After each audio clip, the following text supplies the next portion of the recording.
آج بات ہوگی سلطان غیاث الدین بلبن کے بارے میں۔ سلطنت غلامہ کا 9واں سلطان غیاث الدین بلبن تھا، جس کا دور حکومت 1266 سے لے کر 1287 تک کا ہے۔ اپنے 20 سالہ اقتدار میں خاندان غلامہ کے اس سلطان نے بڑی شہرت کمائی۔ اس کا شمار امرائے چہلگان میں ہوتا تھا، جنہیں حکومت میں خاص اثر و رسوخ حاصل تھا۔ نسلاً ترک اور البری قبیلہ سے تعلق رکھنے والے غیاث الدین بلبن کا اصل نام بہاؤالدین تھا۔ منگول حملوں میں غلام بن کر فروخت ہونے والے کو بغداد میں خواجہ جمال الدین بصری نے خریدا اور بعد از تربیت دہلی لا کر سلطان شمس الدین التمش کے ہاتھ 1233 میں فروخت کیا۔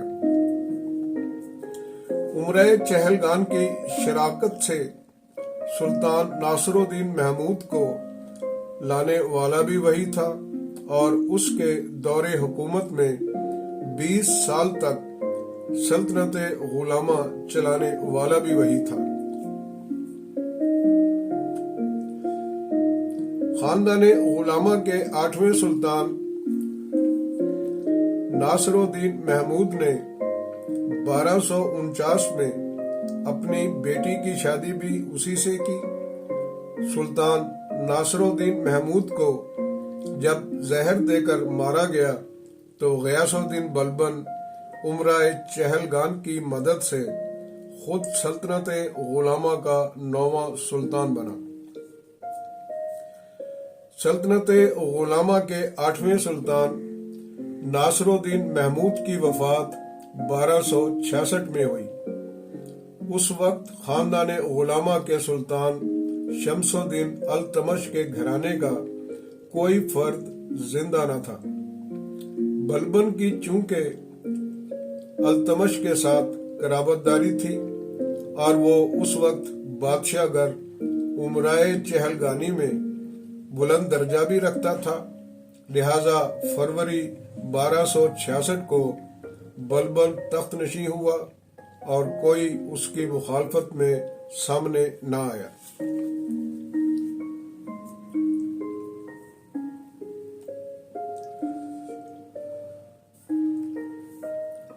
سلاطین دہلی کا دور 712 عیسوی سے لے کر 1526 عیسوی تک کا ہے۔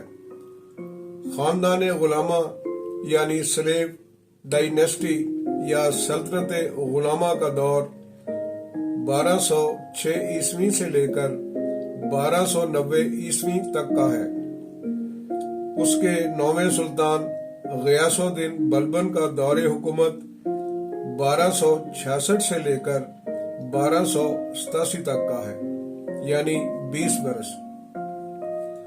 غیاث الدین بلبن جو غلام کی حیثیت سے التمش کے ہاتھ فروخت ہوا اور کچھ ہی عرصہ بعد خاصہ دار مقرر ہو گیا تھا۔ پھر اس کا شمار حکومت میں خاص اثر و رسوخ رکھنے والے امرائے چہلگان میں ہونے لگا۔ رضیہ سلطان کے دور میں امیر شکار مقرر ہوا۔ بہرام شاہ نے ریواڑی کی جاگیر اسے دی، پھر امیر حاجب مقرر کیا۔ منگول حملہ آوروں کا مقابلہ کرنے اور انہیں شکست دینے پر بہرام شاہ کے بعد آنے والے علاؤالدین مسعود شاہ کے دور حکومت میں بھی اسے امیر حاجب برقرار رکھا گیا۔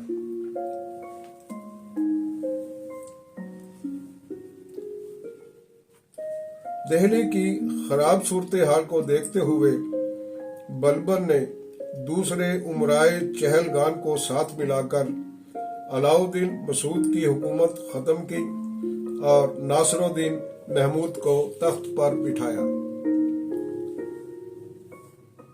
ناصر الدین محمود کے دور میں بلبن پہلے وزیر اور بعد ازاں نائب السلطنت مقرر ہوا۔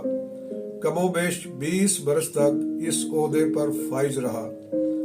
عملی طور پر ناصر الدین محمود کی حکومت کو چلانے والا بھی یہی تھا۔ سلطان محمود کی حکومت میں بلبن کے دور حکومت کو 2 حصوں میں تقسیم کیا جاتا ہے، جس کا ذکر ہم آگے چل کر کریں گے۔ اب دیکھنا یہ ہے کہ امرائے چہلگان کون تھے، جو کہ ایک ایسی حیثیت میں ڈھل گئے تھے جو کہ بادشاہ گر کی تھی۔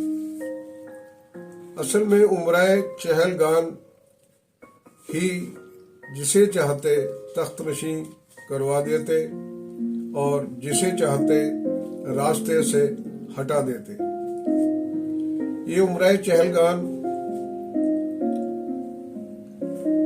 اتنے مضبوط ہو چکے تھے کہ جس کی کوئی حد نہیں تھی۔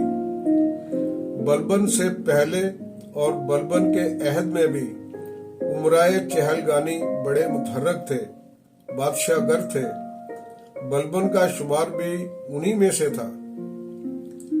دراصل امرائے چہلگانی ان 40 ترک غلاموں کو کہتے تھے جو التمش کے مرنے کے بعد اپنی قوت میں بے انتہا اضافہ کر چکے تھے۔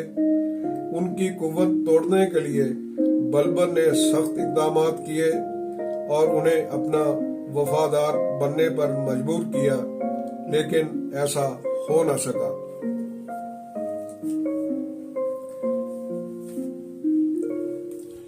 چلتے چلتے یہ بتاتے چلیں، تاریخ و تہذیب کو عام فہم انداز میں سمجھنے والوں کے لیے، تاریخ و تہذیب سے دلچسپی رکھنے والوں کے لیے، تاریخ و تہذیب کے طالب علموں کے لیے، تہذیب و ثقافت کے شناوروں کے لیے، تاریخ نویسوں کے لیے، فاروق ندیم کے ہسٹری اور سوشیو اکنامک ریسرچ پیپرز، جو کہ ان کی کتاب انتشار میں بھی ہیں، آپ تک پہنچانے کے لیے یہ سلسلہ وار کاوش ہے پنجاب سوچ وچار کی PSW پروڈکشن کی۔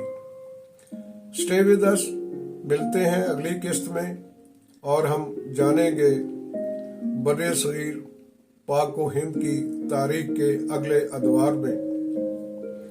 فیڈ بیک کے لیے ہمارا واٹس ایپ نمبر ہے 034042082220، جبکہ پاکستان کا کنٹری کوڈ ہے 92۔